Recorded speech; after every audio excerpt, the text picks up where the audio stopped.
Hey guys, this is John with CheatSheetPros.com, and we're going to take a look at some MLB play stacks and pitchers for today on August 14th for the 6 p.m. slate. Make sure to look for us on Facebook. We have a premium group, and we also have a free Facebook group. And in our free Facebook group, we post our premium cheat sheets for all of our sports on Thursdays every week, and then random days throughout the other days of the week. So let's go ahead and get started. So of course you're going to have Texas, Colorado, Dodgers, Yankees. They're projected for a massive amount of runs today, and yes, those stacks are fine. They're going to be expensive because they're pretty chalky. So I love the pitching today, so I'm going to take a look at some lower owned stacks and kind of show you guys what I'm thinking on the cheat sheet. So the first one I want to look at is Cleveland and Detroit. So right here we have Cleveland. They're projected at 4.9, which is decent, but it's not phenomenal compared to some of these other games, but they're priced really well. You can see here the best five-man stack up here is the 1, 2, 4, 5, 7, and it's going to be an average of $4,300 per person, which is a solid price to get pretty much any pitching you want and any other three-man stack to go with it. You can see here the only one that has a little bit of issue is Francisco Lindor. He's 3 for 17 with 3 Ks, batting 176, but you can see Hernandez, Jose Ramirez, and Carlos Santana absolutely clobber Nova. So Santana is 8 for 21 with 2 home runs. And then we got Ramirez, who's 4 for 13 with no strikeouts. And then you got Cesar Hernandez, who's 5 for 14 with 2 Ks. So they're hitting 357, 308, and 381. I don't mind throwing Lindor in there. He's 5,200, so if you want to skip around him and get a little bit sneaky, I think most people usually take the first 5 or the 2 up hitters. So if you want to skip over Lindor and go 1, 2, 4, and then add from there, you can. Franmil Reyes, he's not a bad play. Here he's hitting 5th. He's been doing well. He's averaging almost 10 points per game over the last week. And he is 2 for 5 with a home run and a K, hitting 400. Again, 5's a limited at-bats. I highlight this here if there's more than 10 at-bats, and then it's kind of the gold look if it's positive and red if it's bad. So as a team, they're hitting 322 off of him with a low 15% strikeout rate, so that's someone that I kind of like. Now, there is a good bullpen behind him, so hopefully they can tag him for a few runs and then scrape a couple in the bullpen. So watch the starting lineup, but anyone with Cesar, Jose, Santana, and Franmil, and then you can go anywhere else you want from there. Down here at the bottom, you can see they're cold except for Domingo. He's 3 for 11, 3 Ks, but he's been doing well over the last week, and he's only 3,300, so that would lower your stack price. Or Lindor's a stud. I mean, he's going to get him eventually. You can plug him in there, but that's one of the stacks that I do like. On the other side, one of the pitchers that I like that I'm going to talk about today is Civale. So he's 9,300, and he's going up against Detroit, who you can see their fantasy point production grade is hot. They've been putting up a massive amount of points, so he's got a little bit of a tougher matchup against them, ironically. But I still like Civale here. He's been an absolute stud. He's only 9,300 on DK. And then as far as his fantasy point production here as of late, he's got 3 starts this year, and he's put up 20, 22, and 27 DK points. And at 9,300, that's a great value. Matchup semi-tough against Detroit. They've actually been doing really well. But again, he's a pitcher I feel pretty confident with. And then we're going to go down here. Let me find this next game. So Atlanta, Miami. So I hate saying this, but Miami may be a sneaky stack. They're projected at a low 4.4 runs, but they're going up against Kyle Wright.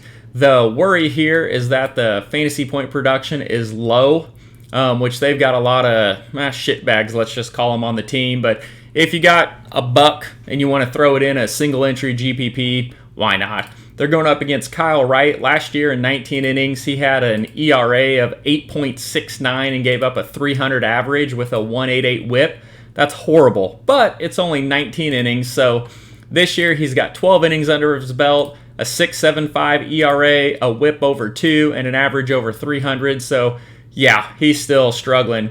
So last year, if we look here at the lefty-righty splits, he struggled more against well, actually, he struggled against both, but he gave up a 361 average versus lefties. So I don't mind, even if you wanted to do a 5-man stack for one of these expensive teams, you could get a cheap 3-man stack in here. And so I don't know if you can see this or not. Let me scroll over. There it is. You can see right up here in this corner. You see you can get the 1, 2, 5, 7, 8 for an average of 39.20, which falls under the cheap stack. And the best 3-man stack is the 2, 5, 8 hitters for 38.33. So not bad to look at. Aguilar here is $4,000, which is pretty inexpensive. And then facing right-handed pitch, well, he's got a 3.11 average this year, a 4.46 WOBA versus righties with a 190 WRC plus. That's really good. So 100 is average, 190 is kind of off the charts, but we don't have a lot of stats this year. And he's averaging 8 to 9 fantasy points per game over the last week to 2 weeks. So wherever you build, I would definitely build around him. VR, he's always good for stolen bases, low average. But he's been doing well, and he has a nice ceiling of 27 DK points, and that's in the last 2 weeks. And then you come down here, you have Brian Anderson batting 286 with a 402 WOBA versus righties. He's doing the same thing as Aguilar, only 4,100. So those are the 3 I like that I would kind of build around from that point. You can see their grades here. Again, I'm not real excited about Minnesota. It almost makes me, or Miami, it almost makes me throw up in my mouth a little bit. But anyways, it is what it is. Now, one of the stacks I do like is Minnesota. Now, for the people that have followed me a while, I'm from Kansas City, and the Royals are a pesky team. So they could come out, light up Chris Sale, and then they could strike out 10 times and score no runs the next game. They're very tricky on sometimes they show up, sometimes they don't. One of the guys to watch out for on Kansas City is Whit Merrifield. Now, he's priced way up at 5,900, which I was shocked, but against Odorizzi, he's batting 471. He's 8 for 17 with 3 home runs. So if you have a one-off guy you want to spend up on, he's batting usually at the top of the lineup, so he's going to get the most at-bats. And if they score some runs, that's going to be pretty solid. Now, everybody else on the Royals is cheap, so I don't mind a cheap stack here versus Odorizzi. You can see through 82 at-bats as a team, they've hit 354 off of him. They do have a semi-high strikeout rate at 26%, but you can see our monster BVP number flag was triggered here. But yeah, definitely building around Whit and then going down, and you can mix and match. Everybody's been pretty decent except for Alex Gordon. He's probably the one that I would avoid here. He's hitting 175 on the year. He has a 233 WOBA versus right-handed pitching, which is not very good. You can see he's cold both of the last 2 weeks. His ceiling is 14 points. Blah, we don't want that for GPP. And then he's 6 for 21 with 8 strikeouts for Odorizzi. So I would build Whit and then anyone else around here, and you can get it cheap. With Whit in there, you can get down to 4,200 per person. So that's a sneaky stack. They're only projected at 4.1 runs. So that's not too bad. But again, Kansas City's hit or miss. They're going to explode or they're going to crap the bed. Either way. Now, what I really like over here is Minnesota. They're projected at 5.4. They are one of the chalkier sides of stacking. And one of the things I like here is you can see the Vegas money, 91% of the money is on the over. So everyone thinks there's going to be a lot of runs scored in this game. It opened at 9.5. It's already moved to 10 and still has 91% of the bets. So I do like that. Now, Minnesota, some people may be off of them because they've played a small road series. And look at their away numbers up here. 5-6, hitting 253 as a team, WRC plus of 112. But over here at home, I guess these numbers still aren't that great. 220 average, 84.4 WRC plus, but they're 7-1 at home. So 7-1 versus 5-6, and last year was the same way. They just play so much better at home. So I definitely like them there. And then down here, you can get the best stack for about $43.40 per person. The most expensive 5 is $48.20. So they're somewhere in that 43 to 48 range, depending on who you want to go with. And you can look here. Everybody has been pretty solid except for Mitch Garver. But let me see. He is 5,100, so I'd probably avoid him. Catcher spot batting 167. Nothing real impressive there, but any of the other 8 guys I don't mind. Heck, even Buxton at 3,500. Off Junis, he's 4 for 9 with 2 home runs, and Buxton's terrible. However, he's batting 298 this year and has a 394 WOBA and 152 WRC plus versus right-handed pitching. So I think that's pretty solid. You can also see here Kepler, Cruz, and Rosario have all been really well. Now, Polanco is hitting 353 through 17 at-bats. Rosario's hitting 316 through 19 at-bats off Junis. And then this year, Junis, he's only got 9 innings under his belt. His xFIP is 5.6, almost a 1.7 whip, and giving up a 300 average. So again, very few innings. Junis is a decent pitcher, but he's just getting into the swing of things, so I don't think he's fully there yet. And Kansas City's bullpen is trash. You can see they rank 17th, but they've got an xFIP of 4.4 and a whip of 1.4. That's terrible. So if Junis does or does not get hit, the bullpen is favorable when they come out of the game.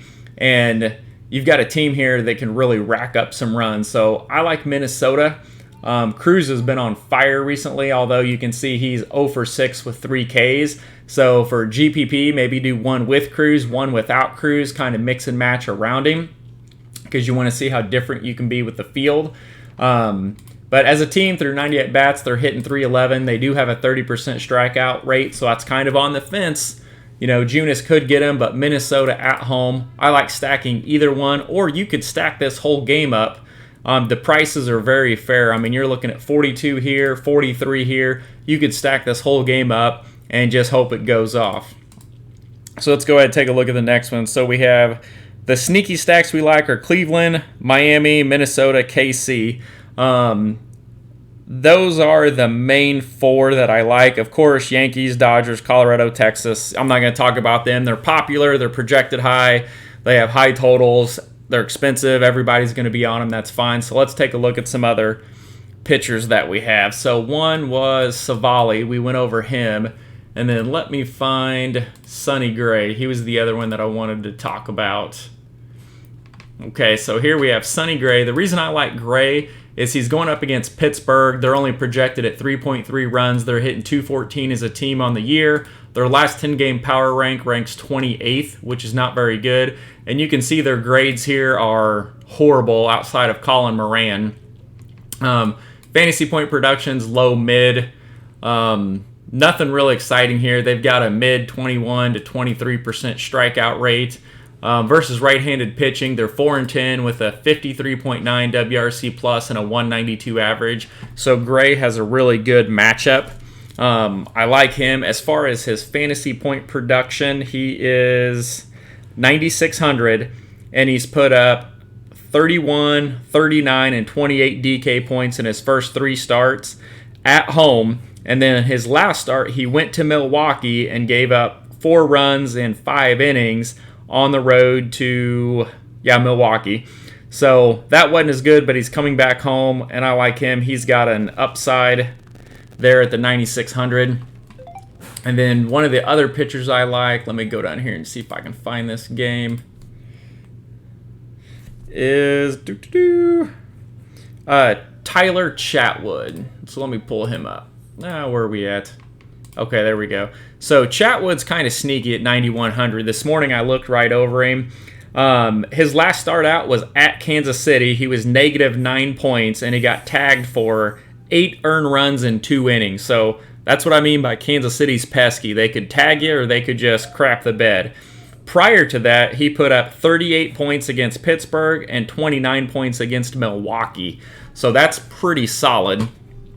And he's going up against Milwaukee again. And like I said, he just faced them.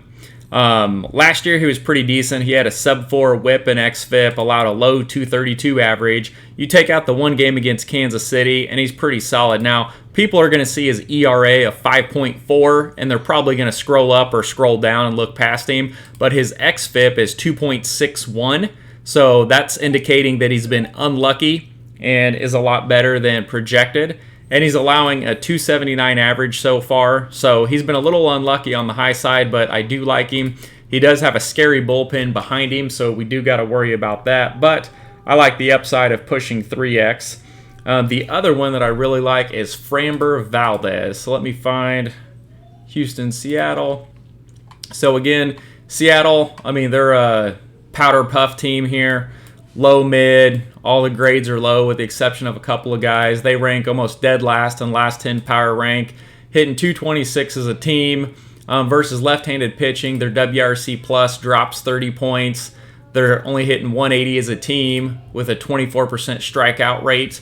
Nothing fantastic there. This is a great matchup for Valdez. Valdez last year was decent. He had 70 innings, kind of up and down with some of the stats you can see here. But this year, through 17.2 innings, he's got an ERA of 2.04, an xFIP of 2.53. So that means he was good, and he continues to be good. He's got a whip of 108 and allowing a 235 average. So only 15 at-bats as a team against him, but they're 1 for 15, batting .067 with a 40% strikeout rate. Again, grain of salt, 15 at-bats, but I do like Framber to mix into some GPPs. And at 8,800, I like the value there. He has put up, let's look at his fantasy points. His last two, 27 and 26.7 DK points on the road at the Angels and on the road at Oakland. So two tough teams, and he's put up almost 30 DK points. So he's pushing 3.5x value. So I really like that. And let me hit on one more pitcher. So Frankie Montas, let me get him in here. I like him. He's the other one that I'm going to mix and match with my 4 pitchers that I'm running today. So Frankie Montas here on his fantasy point production. His last 2, he's put up 28.6 against Houston, and then he played the Powder Puff team at Seattle for 31 DK points. So in those last 2, he's went 14 innings, only given up 1 run, and has 14 strikeouts. That's pretty phenomenal for someone that's 8,400. There's a lot of upside there.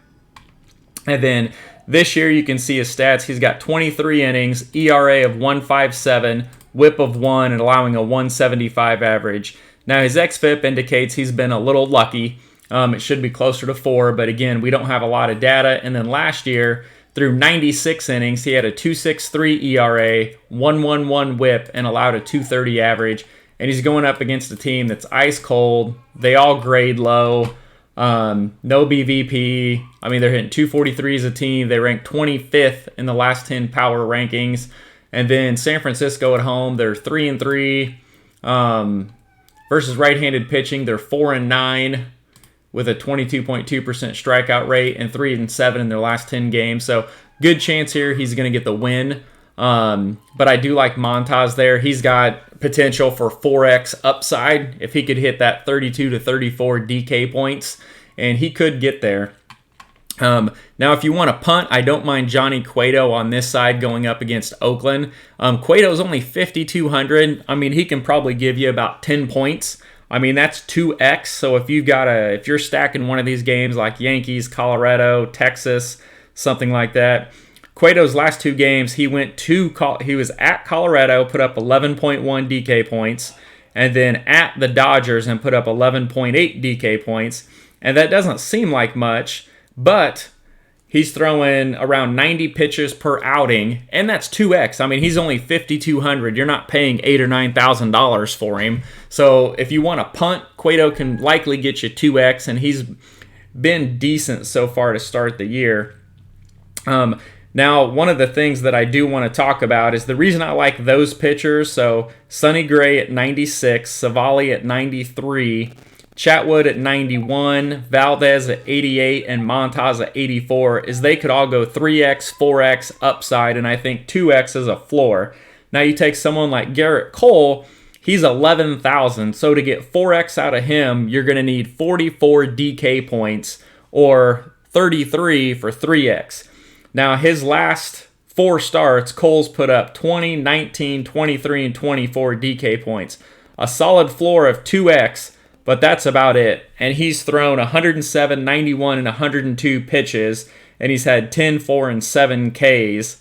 He's a good pitcher. I don't mind him, but I don't think he really gives you the upside for GPP. And then DeGrom is in a massive amount today. He's 11.6. And so at 11.6, you're going to need the same thing, 33 to 45 DK points to get that 3x, 4x upside to win a GPP. And he's put up 17.9, 29.9, 15.1, and 26.1 DK points. So you're looking about 2x, maybe 2.5x at the most. And he's thrown 98 and 104 pitches in his last 2. So he's right there. I just think if you come down here to someone like Framber, the 88, the upside is greater there. I mean, 27 DK points in his last two. So he's putting up the same numbers as Cole and DeGrom, and he's substantially cheaper. So that's kind of where I'm leaning today. I'm going to wrap this up. Make sure to check the description for the link to our free Facebook group, and good luck, guys.